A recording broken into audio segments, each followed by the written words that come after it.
how to log in to MailChimp account. So if you want to log in to MailChimp account, then first of all you have to open up a browser, any browser that you are comfortable with. I'm here with Google Chrome browser, and now on the search bar you have to search for MailChimp. And after searching, you can go to the first search which says MailChimp.com. Click on that. And now it will take you to the web page or the website. So now to log in, you can go to login, which is on the upper right corner. And now if you want to create an account, then you can go to create an account, and then you can create your account on MailChimp.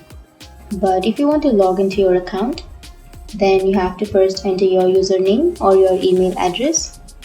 And after entering your email, you have to simply enter your password. But if you forgot your password or if you forgot your username, then you will have forgot username and forgot password option on the bottom of your screen.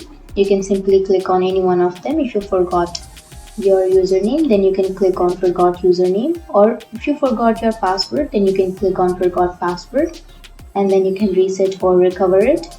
But if you remember your username and password, then simply enter it, and after entering you can click on login. And that's it. That's the way to log into your MailChimp account. And if you have any questions, feel free to comment below. Thanks for watching.